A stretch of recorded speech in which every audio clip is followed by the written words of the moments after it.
What's going on, guys? Welcome back to the channel. Today, finally, is the day that, sponsor me, I'm taking the Crown in to finally get fixed. The bumpers have rocked up and they took like no time to get in from Japan once they were made. So huge thanks to Jesse Streeter, and huge thanks to Ross for getting the boot lid and the rear Rio bar and all the little parts that I needed to me really quick as well. So I'm gonna head in. I'm actually gonna swap the rims over from my 20s to my 19s, my spares, just so I can get these rims redone and get the car into them. So guys, if you've been looking forward to this, if you're looking forward to seeing the Crown all perfect back in all its glory, like, subscribe. If you're new to the channel, like, subscribe anyway. Check them out. Let's jump on in.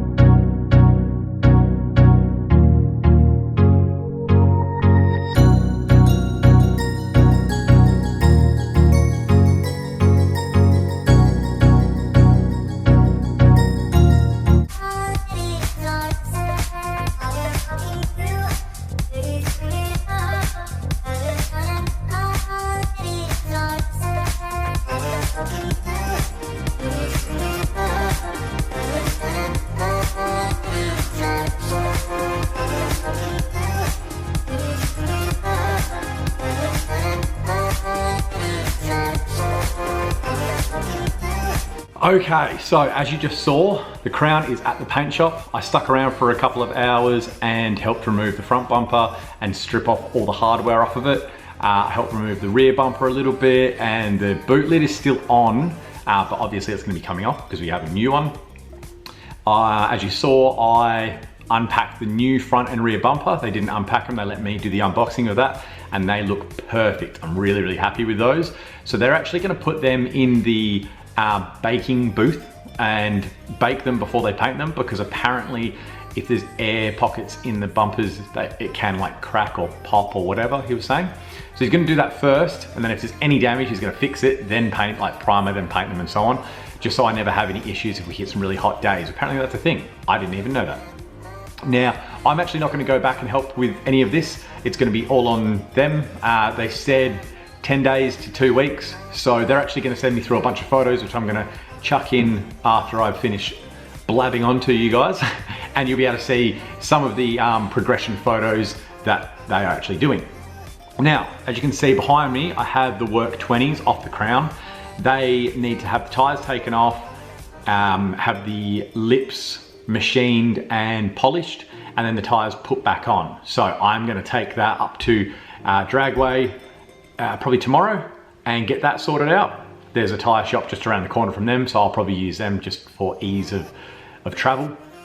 And then I am going to try and put them on the Supra when I take the Supra to go and pick up the Crown, because I need to leave the Supra there and bring the Crown home. So I'm hoping that they'll fit the Supra. I'm gonna chuck them on that, drive that down, swap the 20s back onto the Crown, put the spare 19s on the Supra so that the Supra gets worked on with that, then come home, and then while the Supra's while we're working on the Supra, I can get the rims rebuilt.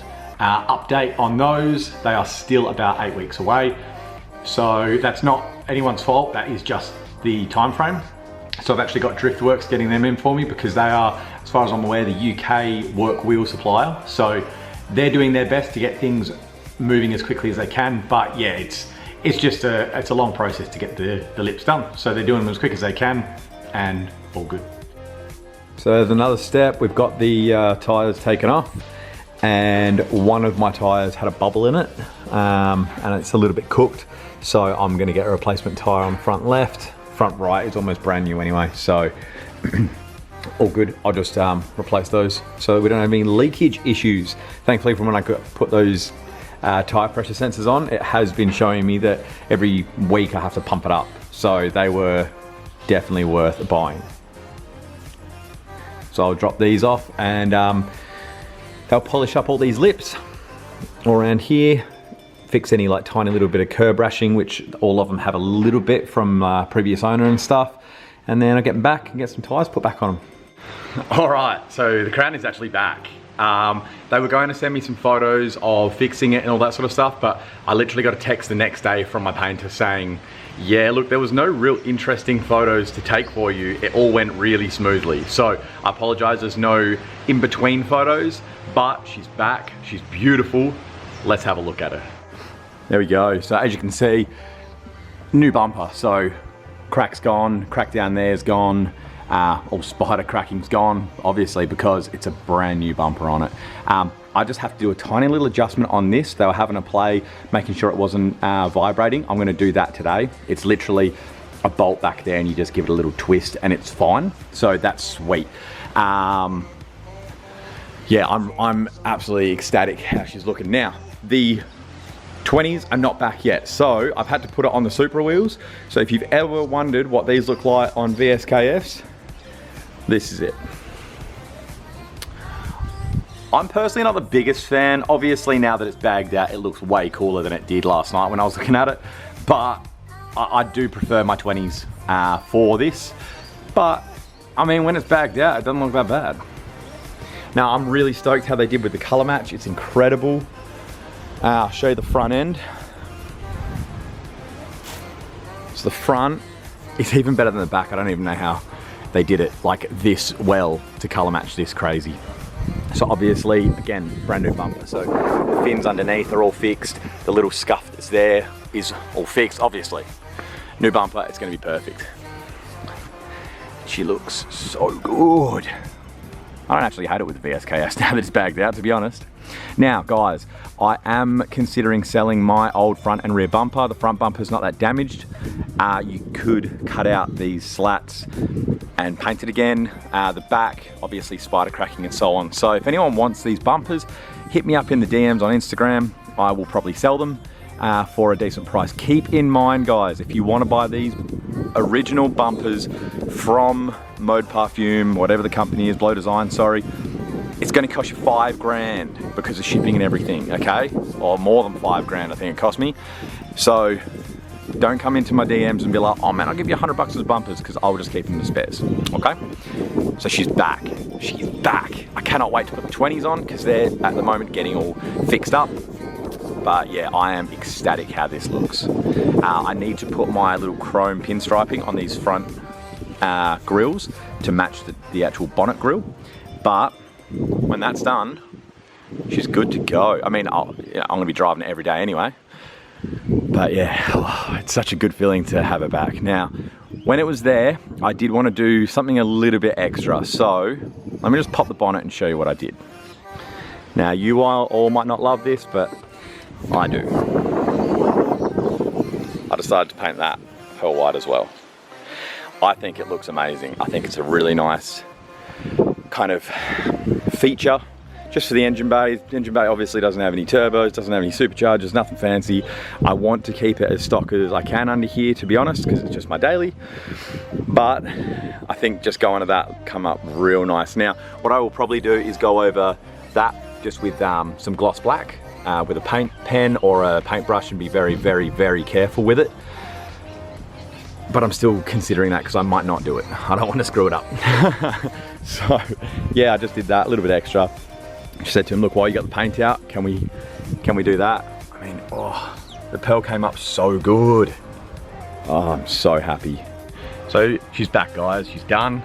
It's back to perfect. I'm ecstatic. Now the Supra is in the shop getting done. So the Supra series of getting it repainted and everything is going to be coming up. Kind of dabbed in here and there where I can get in there and do it and help them and so on. So stay tuned for all that. It's going to be great. I'm not completely finished with the crown yet. I do want to have a look at integrating a tank setup on the air system so that when I am bagged out the way I am right now, I can have a reserve of compressed air, so when I air up it will lift up in one go. Even if it takes me like 3 or 4 minutes, I'm okay with that, because it's better than going through like 2 or 3 duty cycles to get it all the way up. Essentially that's what I'm trying to avoid, is going through a number of duty cycles to get the car from hyper low to normal driving height. If I can do it in one cycle, that is the goal. So I've got to do a lot of research into that, figure out things like, is the compressor on once it's signaled on, or is it on just to have a back pressure of X amount of you know, PSI until the solenoid's open, let air into the bags, etc, etc. I've got to look into how it all works. It's very hard to find any information on it on the internet. You know, even Toyota doesn't want to give you their liters per minute or their cycle out times or anything like that. It's literally, you search the part number and they say, yeah, genuine Toyota part, here, put this in. Don't ask any questions. Now I feel like they're the mafia. But yeah, we're back. If you're as excited for the Crown being back as I am, hit like, maybe give me a comment.